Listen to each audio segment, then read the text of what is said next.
Hello student, आज class 10th के लिए हमारा ये लेक्चर है और इस लेक्चर में हम लोग सीखेंगे अम्ल, क्षार एवं लवण कैसे हैं। तो रासायनिक यौगिक कितनी अवस्थाओं में मिलता है। रासायनिक यौगिक जनरली इन्हीं 3 अवस्थाओं में मिलते हैं, या तो फिर वो अम्ल रूप में होंगे, या क्षार रूप में होंगे, या लवण रूप में होंगे।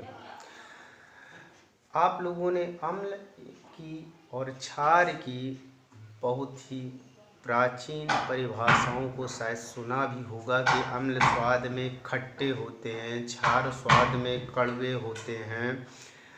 तो अम्ल एवं क्षार को तो हम लोग बहुत पहले से जानते आ रहे हैं और इसके विषय में हमें कई वैज्ञानिकों द्वारा भिन्न भिन्न प्रकार की परिभाषाएं दी गई कि अम्ल इनको कहते हैं, क्षार इनको कहते हैं, वगैरह वगैरह बहुत सारी परिभाषाएं हैं। लेकिन हमें सारी परिभाषाएं नहीं पढ़नी है। अम्ल क्षार की तो बहुत सारी परिभाषाएं हैं, हमें 10th लेवल में सारी परिभाषाएं नहीं पढ़नी है।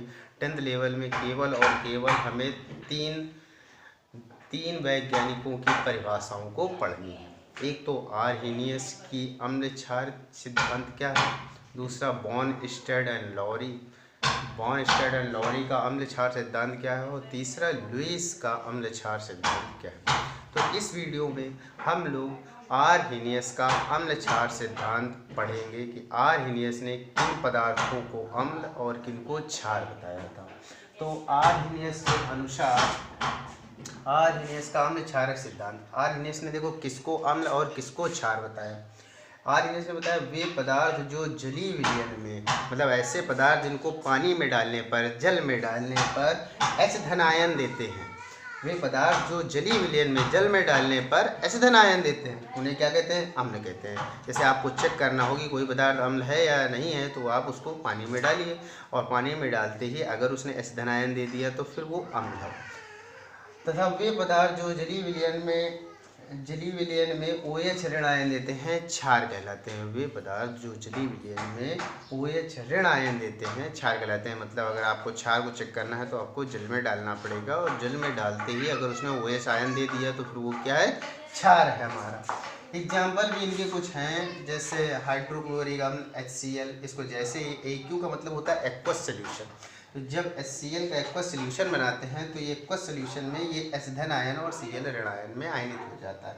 ये देखिए, इसको जैसे ही पानी में डाला वैसे इसने H धन आयन दिया, यानी ये क्या होगा, अम्ल होगा। इसी प्रकार से नाइट्रिक अम्ल HNO3 सूत्र इसका होता है। इसको जैसे ही पानी में डालेंगे वैसे ही H धन आयन और NO3 आयन में आयनित हो जाएगा। इसको भी पानी में डालने पर इसने H धन आयन दिया। इसी प्रकार एसिटिक अम्ल को जब हम पानी में डालते हैं तो यहाँ से एसीटेट आयन और हाइड्रोजन आयन मिलते हैं, यानी इसने भी पानी में H धन आयन दिया, यानी ये भी आपका अम्ल हुआ। सोडियम हाइड्रोक्साइड, ये देखिए क्षार के एग्जाम्पल है। ये तीनों अम्ल के थे और ये दोनों क्षार के हैं। जैसे क्षार में सोडियम हाइड्रोक्साइड को जैसे ही पानी में डालते हैं वैसे ही यहाँ से सोडियम आयन मिलता है और हाइड्रोक्साइड आयन मिलता है, यानी OH ऋण आयन मिलता है। और याद रखो, वे पदार्थ जो जलीय विलयन में OH ऋण आयन देते हैं, क्षार कहलाते हैं। तो ये क्या हो गया, हमारा क्षार हो गया।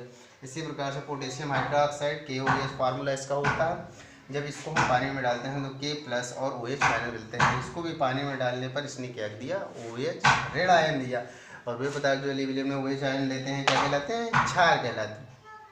तो अभी तक हम लोगों ने आर्हेनियस की थ्योरी पढ़ ली। आर्हेनियस ने क्या बताया था, वे पदार्थ जो जलीय विलयन में H धन आयन देते हैं, अम्ल कहलाते हैं। और अम्लों के एग्जाम्पल ये 3 है। इसको भी जल में डाला H धन आयन दिया, इसको जल में डाला H धन आयन दिया, इसको भी जल में डाला H धन आयन दिया, यानी ये तीनों के तीनों अम्ल होते हैं। और क्षार में बताया वे पदार्थ जो जलीय विलयन में OH ऋण आयन देते हैं, क्षार कहलाते हैं। तो ये दोनों एग्जाम्पल आपके क्षार के हैं, NaOH पोटेशियम हाइड्रोक्साइड, इसको KOH को पोटेशियम हाइड्रोक्साइड और NaOH को सोडियम हाइड्रोक्साइड कहते हैं। सोडियम हाइड्रोक्साइड को जब पानी में डालते हैं तो यहाँ से OH ऋण आयन मिलता है। पोटेशियम हाइड्रोक्साइड को जब हम पानी में डालते हैं तो इससे भी OH आयन मिलता है। इसी प्रकार से बेरियम हाइड्रोक्साइड, कैल्शियम हाइड्रोक्साइड, उनको भी पानी में डालने पर हमें OH ऋण आयन मिलता है। तो क्या हो गए, वो भी क्षार के एग्जाम्पल हो गए। लेकिन इस आर्हेनियस सिद्धांत हमारा संपूर्ण रूप से लागू नहीं हो सका, क्योंकि इसमें कुछ कमियां भी थी और इन कमियों को बताया गया है। आर्हेनियस सिद्धांत की कुछ सीमाएं हैं। पहली सीमा क्या है, यह पदार्थ के केवल जलीय विलयनों में अम्ल क्षार की प्रकृति की व्याख्या करता है। मतलब जब हम पदार्थ को या तो फिर पानी या तो फिर जल में ही डालेंगे। अगर जल में ही उसने एस धन आयन दिया या ओ एच आयन दिया तब तो हम जान जाएंगे कि वो अम्ल है या क्षार है। और अगर हमारे पास जल ना हुआ अन्य कोई विलायक है हमारे पास, मान लीजिए पेट्रोल है हमारे पास में, हमारे पास एल्कोहल है, हमारे पास में ईथर है, और उसमें हम कैसे जान पाएंगे? जैसे हमें मान लीजिए कोई अम्ल दे दिया जाए और हमसे कहा जाए ज्ञात करो ये अम्ल है कि क्षार है, तो अगर हमारे पास जल है तो जल में डाल के देख लेंगे कि एस धन आयन दे रहा है तो अम्ल है, अगर वो एस ऋण आयन दे रहा है तो क्षार है। लेकिन अगर हमारे पास जल ना हुआ, हमारे पास में एल्कोहल हुआ, ईथर हुआ, बेंजीन हुआ, तो उसमें तो वो एस धन आयन देगा नहीं, तो उसमें तो पता नहीं चल पाएगा कि वो अम्ल है कि क्षार है। तो पहली कमी ये थी कि केवल और केवल इन्होंने अपनी थ्योरी को जो था वो जल के बेसिस पर कर दिया था, जलीय विलयन के बेसिस पर कर दिया था कि जलीय विलयन में एस धन आयन देंगे। अगर जल है तब तो आपको बदल जाएगा अम्ल है कि क्षार, और जल नहीं है तो फिर नहीं बदल पाएंगे। इसी प्रकार से दूसरी कमी क्या है? यह उन पदार्थों के अम्ल एवं क्षार की व्याख्या नहीं करता है जिनमें एस धन आयन तथा ओ एच ऋण आयन नहीं होते। कुछ पदार्थ ऐसे भी होते हैं इस जगत में जिनमें एस धन आयन और ओ एच ऋण आयन नहीं होता, परंतु वो अम्ल होते हैं और क्षार भी होते हैं। कुछ पदार्थ ऐसे होते हैं जिनमें न तो एस धन आयन होता है न तो ओ एच ऋण आयन होता है, परंतु वो फिर भी अम्ल भी होते हैं और क्षार भी होते हैं। तो उनकी व्याख्या तो हम इस थ्योरी से कर नहीं सकते। तो इस थ्योरी में यही कुछ कमियां थी। इन कमियों को देखते हुए दूसरे वैज्ञानिक बॉर्नस्टेड एंड लॉरी ने अपनी दूसरी संकल्पना प्रस्तुत की थी, जिसको हम अपने नेक्स्ट वीडियो में अपलोड करेंगे। तब तक आपको यही वीडियो बार बार देखकर इतना टॉपिक कंप्लीट करना है।